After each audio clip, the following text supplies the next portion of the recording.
And our scary themed verses continue.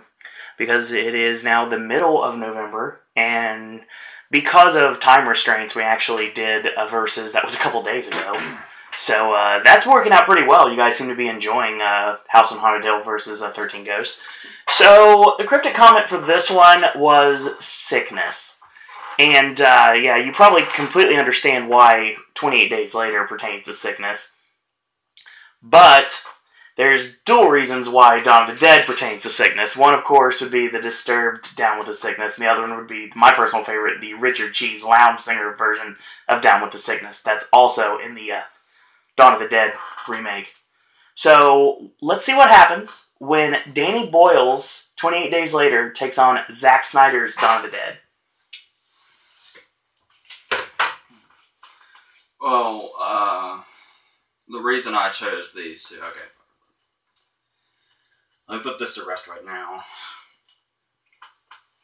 This is the internet, of course. Yes. I'm sure people are fucking freaking out. One of these movies has zombies, one of these movies doesn't. If you say on the internet, I've never been accused of this because I know the difference. I'm just saying, there are people on the internet who will murder you in your own house if you say that 28 Days Later has zombies in it. Yeah, they're like the Walking Dead fans that call them walkers and not zombies. Yes. Okay. One of them is zombies, one of them is the infected. Okay. But the reason they're paired together is, I think, I could be wrong. If you want to correct me, at least please do it respectfully. I know that's a lot to ask on YouTube, but... Yeah. I personally think that this was kind of the resurgence of this genre. Yeah, definitely. And I think they're a couple of years apart. I don't exactly remember which one. Maybe a year or so apart. But regardless, the zombie craze was like really happening when these movies came. Like this was, I think. Well, here's the thing: you always had the zombie craze with like Romero's movies. Yeah. They always kind of had that following, but I think this was when the resurgence in the mainstream started with zombies, because now they just.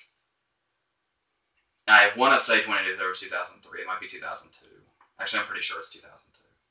I don't know.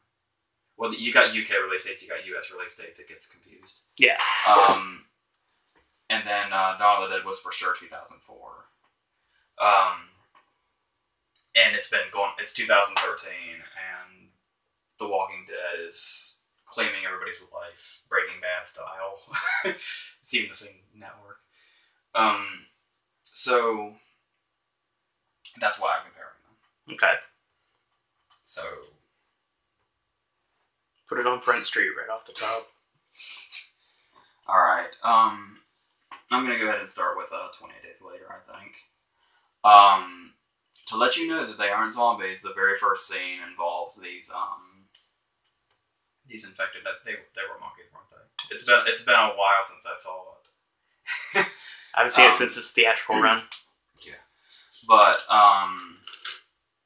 they're in these cages, and they're obviously, it's a rage virus is what it is. Okay. And, of course, these things get loose while there's people in there doing, like, shit.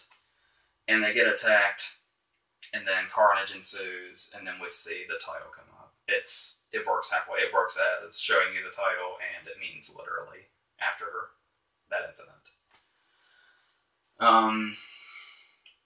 And then we get the star of this movie, Cillian Murphy's dick.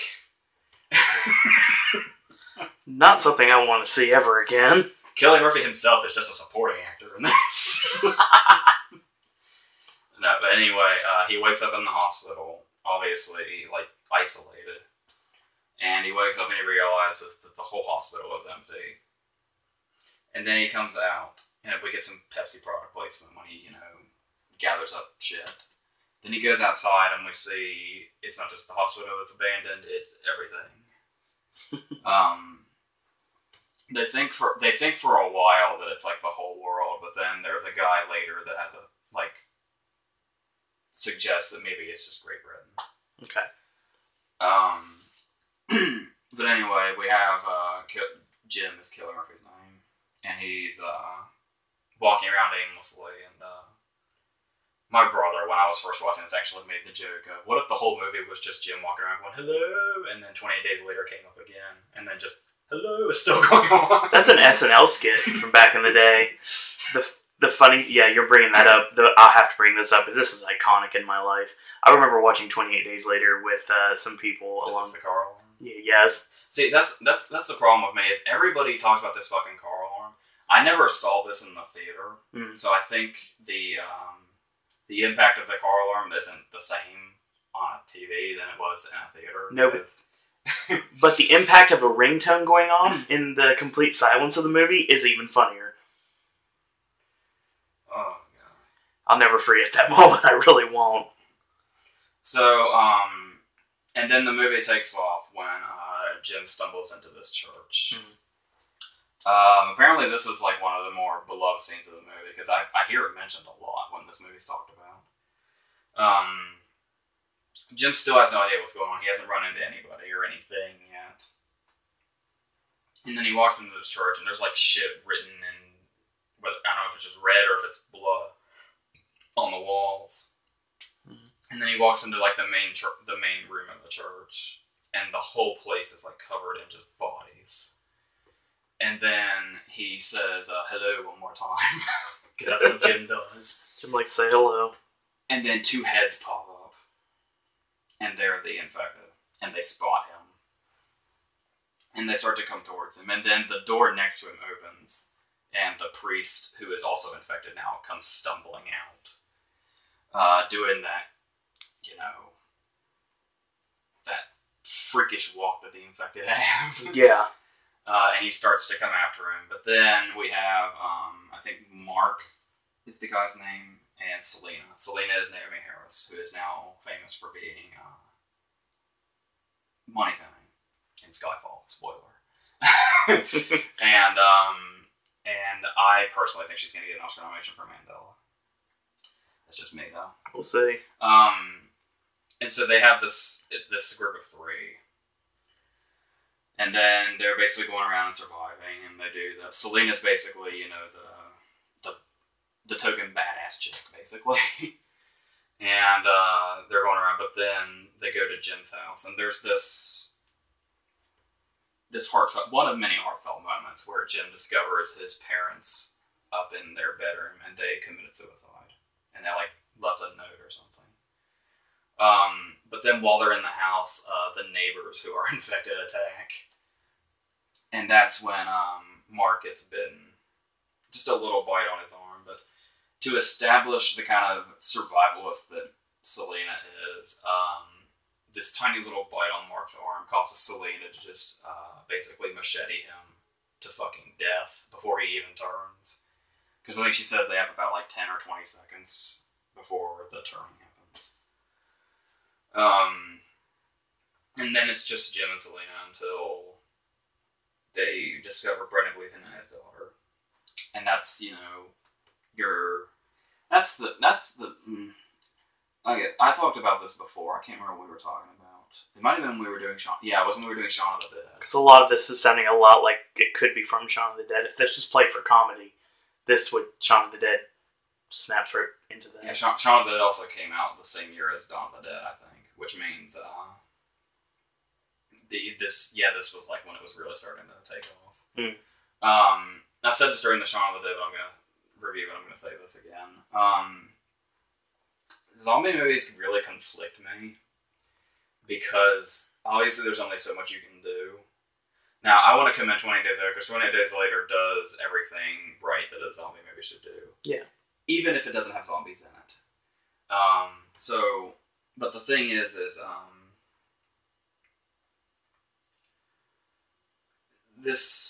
okay, obviously, when you have zombie movies, you follow your group of survivors. Yeah, of course.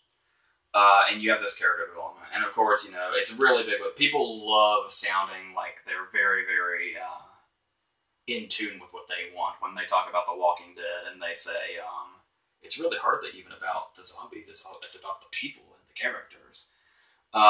While that's a good thing, saying that and movies doing that is such a cliche now. True. But then again, what else can you do with a zombie movie to make it interesting? So that's kind of a dead end complaint, I guess. But yeah, that's just. I was trying to cover up a sneeze and sorry. Where was I going? Yeah. Everything's been done to death. Yeah, I think that's why that's why I'm not exactly within the zombie craze like everybody else is. Yeah. Because there's just I got a few episodes into season. I had watched seasons 1 and 2 of The Walking Dead, and I got a few episodes into season 3, and I got tired of it because it's just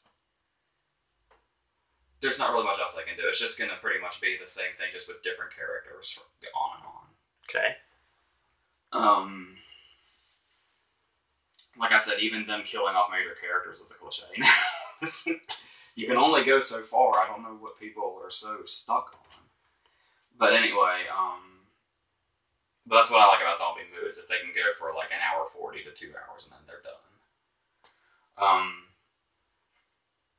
But 20 Days Later touches on stuff that that not many others have touched on.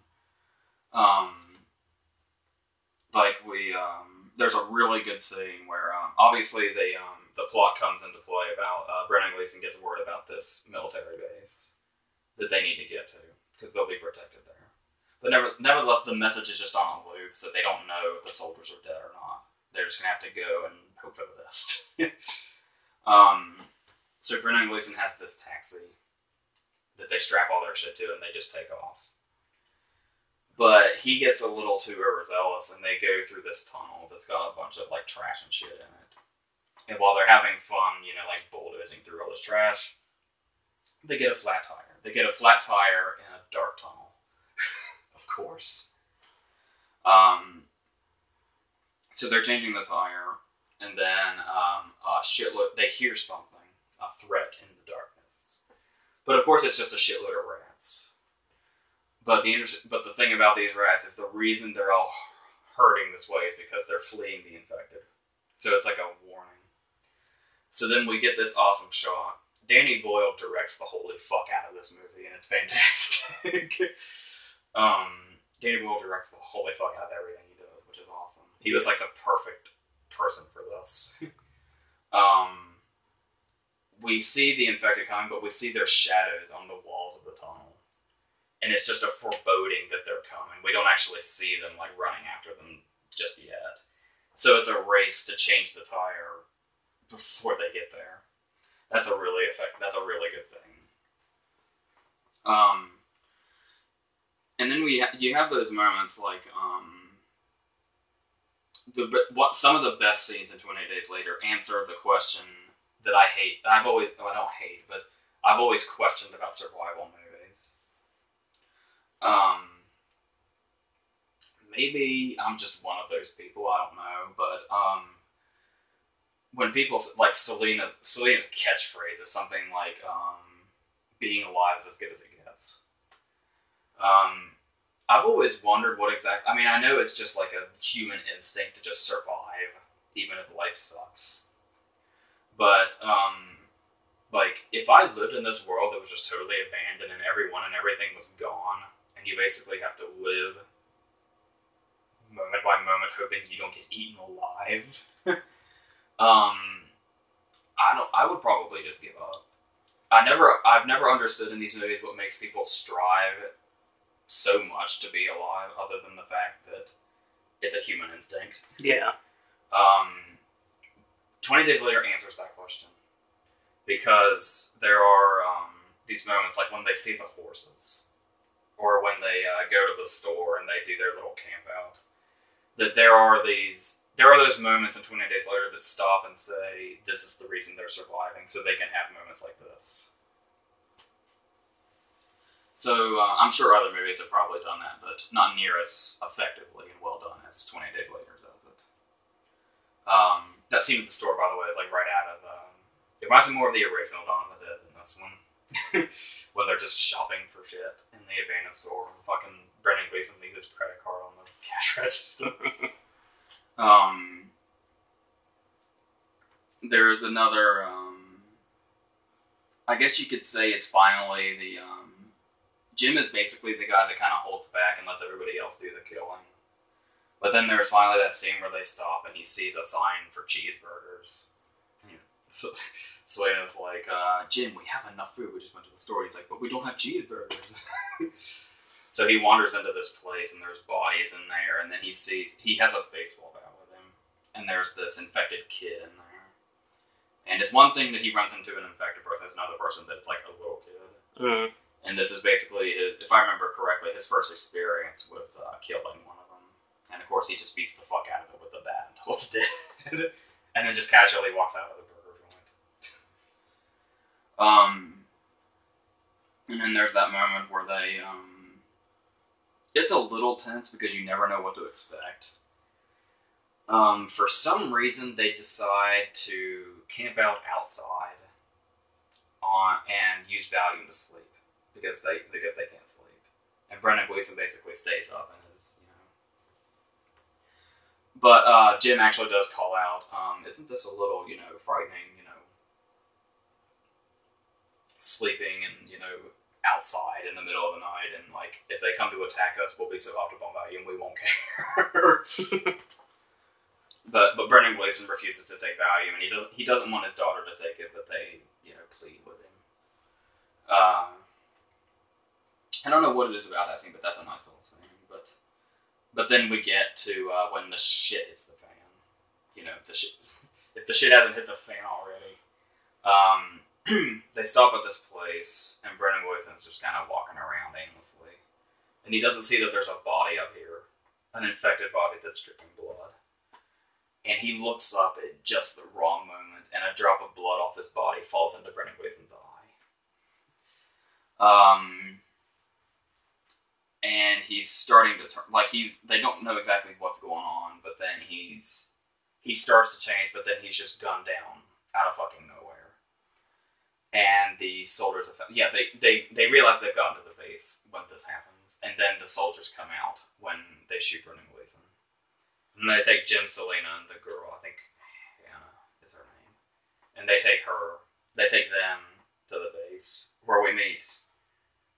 This is what I always found interesting. This movie's main villain is a human. Yeah. That's not infected. Which is Major West, who is Christopher Eccleston, who we just talked about because he was the villain in Thor. He's a villain in almost everything he's in, actually.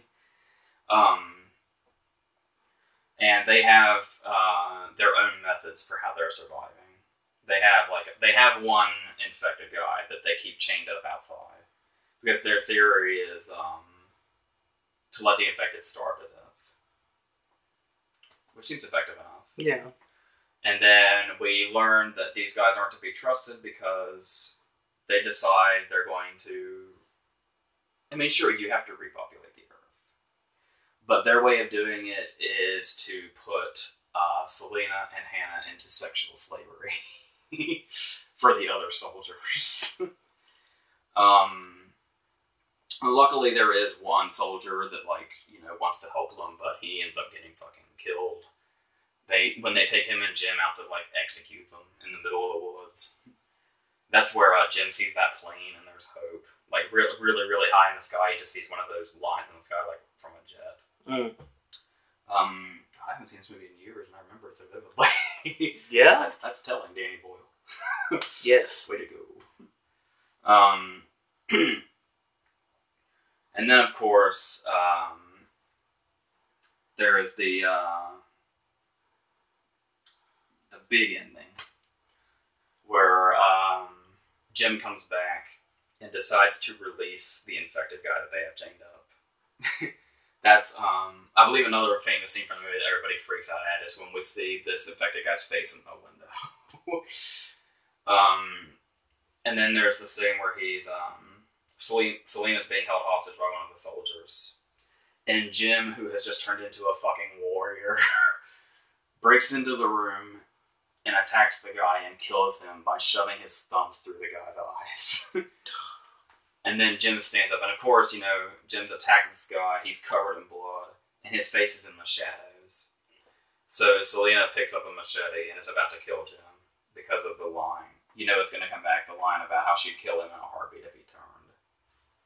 So then he steps into the light, and she sees that it's him, and she stops. And then he says, "That was longer than a heartbeat." And then they make out. But the trouble's not over yet because they run outside, where Jim is shot by Major West. But then West is killed by the infected guy. Now, the difference here is there's an alternate ending where Jim actually dies because of this. But the actual movie didn't take that route. Basically, he wakes up just like he did at the beginning, only they're in this little cottage together. And then, you know, they have their son and everything, and a plane flies over. And we're seeing, you know, there's an ending because we see the infected are slowly dying off because they're starving to death. And it's left up to interpretation whether or not the plane saw them and is coming back for them. And we just end there. Which, by the way, is not...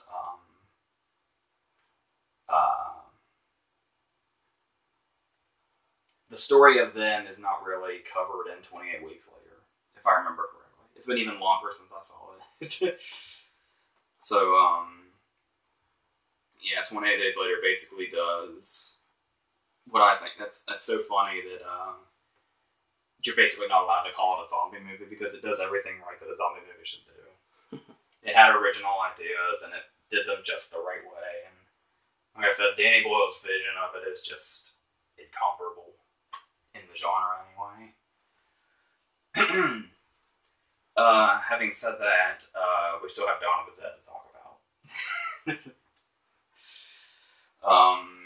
I realize I've set an uphill battle for Dawn of the Dead, but I will do my best. Thank you, Ben Stein. That I shall do my best. I'm aware, but it's close enough.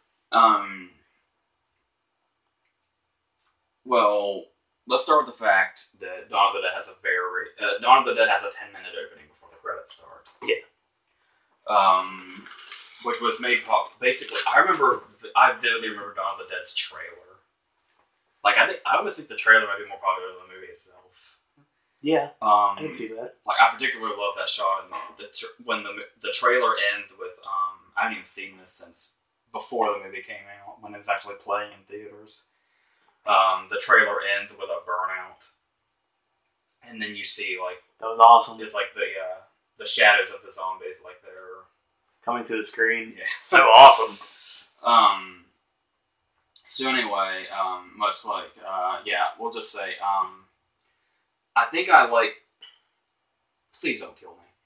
I think I like this one better than the original Dawn of the Dead, but I've seen this one a lot more. I've only seen the original Dawn of the Dead once, and that was a long time ago. We're not tackling Romero in this video. Yeah. If I revisit it, maybe I'll change my mind because I was a lot younger when I saw it. I didn't have like the, you know, I guess the appreciation that you need to get into this, but yeah, I'll work on that. But the opening, of course, is you have Sarah Pauly and you have her perfect, you know, life. You have her husband. It's husband or boyfriend. We'll say it's a husband. And that neighbor kid that they hang out with, the little skater girl. Mm-hmm. Hey, look, I can skate backwards. And then they are attacked in the morning. It's the morning now, I think. Yeah. Yeah, they go to sleep and then it's the next morning. Yeah. I think. It's been a while for this too, but... Same here. It was a couple months ago I watched this, I think. But anyway, we see the neighbor girl come in, and of course she's a zombie. I can say it now. The Z word is allowed to be unleashed. And of course she attacks the husband, and he turns, and then they're both coming after Sarah Pauly, and she escapes out the bathroom window, and there's a lot of really great shots in this opening. When she looks out at her neighborhood and everything is carnage. There's that neighbor in his fucking robe who's crossing the street, and he has like a gun on her, and he's telling her like not to move. We don't know what he's gonna do, but regardless, he's smacked by an oncoming ambulance, which gives her enough time to make a getaway. But she eventually gets to like a roadblock or something, and she's about to get attacked by what looks like a cop or something that's about to steal her car, and that causes her to drive through a guardrail and into a tree. And then we have this fantastic opening credit sequence where we have all the news, and there's this guy. This guy had one line on like archive footage, and his delivery is perfect for this opening. We need to track this actor down. This guy needs to be something. He's like this government official, and they're asking a bunch of questions, and then somebody says, these things that are attacking people, are they alive or dead? And the guy just says, we don't know. And then Johnny Cash comes on. Because When Man Comes Around was really popular back then. I think The Hunt was around the same time. And of course it came back for the Killing Them Softly trailer. And then we see all the carnage break out. I'm guessing this is what's either happening currently or it's what happened overnight, or probably a combination of both. But then we pick up right where we left off, and she's stumbling out of her car that is now worthless because it really crashed into this tree. And so she's wandering around, and she comes across, I think it's only the three at the time. It's Mekhi Phifer, his wife, and Ving Rhames. Ving Rhames playing the part that he's destined to play from now on because of this movie. Yeah. The expert survivalist. He's such a survivalist, he can die in a Piranha movie and come back in its sequel. Who knew? And rip off Grindhouse while doing so. But anyway, and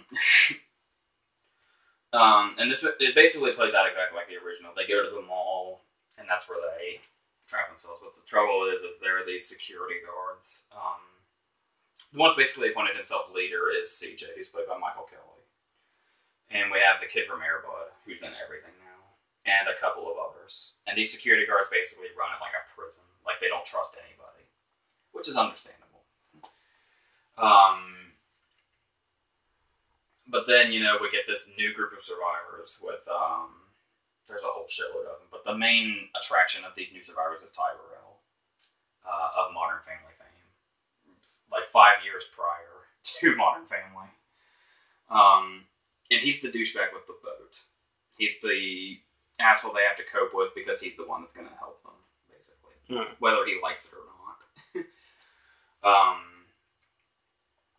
He's the guy that's on the roof playing golf and trying to hit, zombies in the head. Because obviously zombies have fucking surrounded them all now because they made a big scene when they came in, the new people. And there's the great scene where these are the best moments of this movie come from Ving Rhames and the guy that runs the store across the street are communicating via binoculars and dry erase boards. It's so convenient that they're in a mall. I think that's the whole point. Mm-hmm. So sometimes they play chess. Like Ving Rhames has the chessboard, and Andy just holds up a sign to say where he's moving, and Ving Rhames does it for him, and so on. And then they get bored with chess, and they start doing this game. This is where Richard Cheese comes in. Yep. I think he's there when they're playing chess. But later on, they have this great game where they're I don't know if they're shooting. I don't know if we're supposed to assume these celebrities they're picking are the actual zombies, or if they're just like lookalike. I think they're supposed to be lookalikes because I think one of them says like that doesn't even look like him. Yeah. But one of them gives the other a celebrity, and the other shoots a zombie that looks like it, like that person. This is around the same time we get great Ty Burrell foreshadowing, where he says something along the lines of, if I turn into one of them, do me a favor and blow my fucking head off. That won't come back. Not at all. So then there is one of the big scenes of this movie, like the big centerpiece of this movie, I would say, more or less, is the big scene where obviously Mekhi Phifer's wife is pregnant. But the trouble is she was bitten like on the wrist, and they're hiding that from people because they think that's not going to do anything because it's such a small bite. But nevertheless, it is also while zombifying her, it's also zombifying the baby inside her. So there's this big standoff where I think Norma is the woman's name. She discovers this, and so Mekhi Phifer helps her give birth to the zombie baby. Then Norma kills her. Then out of rage and heartbreak, Mekhi Phifer shoots her. But she also shoots Mekhi Phifer, and there's just a triple death here. And then Sarah Pauli comes in and Mercy kills the zombie baby. That scene gets like really like heavy drama. Mm-hmm. Alright. And then of course you have the big ending where they're all basically going to make their escape. I think it's supposed to be a reference to the original movie, Night of the Living. Their plan, like to get to the truck and all that. But I think it fails. But eventually they finally, whoever's left gets in this truck, and their plan is to go to the marina where Tyrell's boat is, and they're going to take off. But they end up there's this ingenious death scene where they're all in there, and one of the characters has a chainsaw, and when the truck flips over, one of the girls is accidentally chainsawed to death. And that's where Tyrell actually grabs a gun, and he's actually going to like abandon them and go to the boat by himself. But of course he pays the price because he's attacked. And then we get the one shot of him, and then Sarah Pauli obliges him. Yeah. Very happily obliges him because nobody liked Steve. But of course, Jake Weber, who I'm just now mentioning for the first time, it's worth noting that he's basically the hero of the movie. He's supposed to be, besides Sarah Pauli. There's kind of a will they, won't they thing, I guess. Whatever. There's always a will they, won't they thing. But they finally get to the marina, and everything's great, and everything's happy. CJ sacrifices himself and blows the shit out of most of them. But then we discover that Jake Weber's been bitten.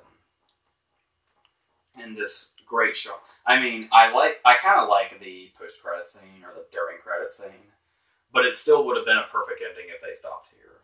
The last shot before the credits, no pun intended, is them riding off in Steve's boat and Jake Weber stays behind, and then we see him with the gun, and then it cuts to black and we hear the gunshot go off, and then the credits start, and that's where we think it ends. But of course, we're seeing this on the video camera footage. This is a good way to use found footage. Take notes. People making horror movies today.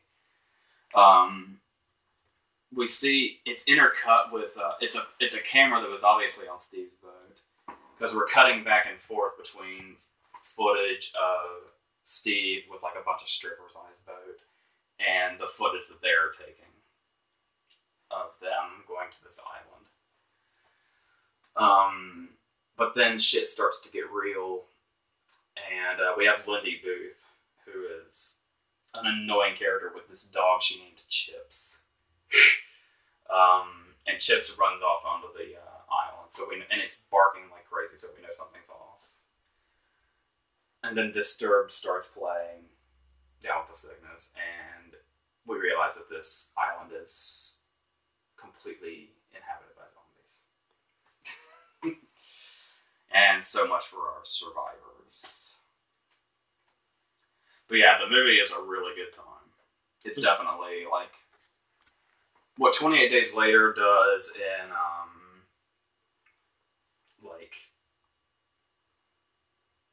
what's the word I'm looking for? It has a lot of shit. I don't know what I'm trying to say. 28 Days Later has those moments of like real, it's more realistic, like an authenticity to the. It brings a real authenticity to this ridiculous situation, more or less. Whereas Dawn of the Dead is just like this fun thrill ride. Like I said, that's not to undermine it at all. It's worth noting that James Gunn has the sole writing credit, but I read that apparently, more or less, James Gunn kind of left with this movie, and it was like, I guess a lot of the development and a lot of like the, I guess meat came from Scott Frank and Michael Tolkien, I think. Because James Gunn basically left this movie to work on the Scooby-Doo sequel. Mind you, the Scooby-Doo sequel made more money, but I think Dawn of the Dead is much more remembered. Yeah. And it's also a nice piece of trivia on 20 Days Later. I read this. This almost sounds like it would be some myth or urban legend, but as far as I know, this is real. Supposedly, Stephen King took such a liking to 28 Days Later that he bought out an entire showing of it in a New York theater just so he could sit in the theater by himself and watch it. I buy that. Strangely enough, I buy that. That's just what I heard. So I believe it's very true. So yeah, clearly 28 Days Later is the superior movie. But then again, alright. Let's be sacrilegious and say 28 Days Later is a zombie movie. Or at least we're going to throw it into the genre. We're going to throw it in with the rest of the zombie genre. Okay. I'd say it's the pinnacle. Like even over Romero's movies. But that's just me. So, but yeah, I would watch both. I used to watch both all the time. I haven't recently, but I'll probably, after this, I probably will again. So,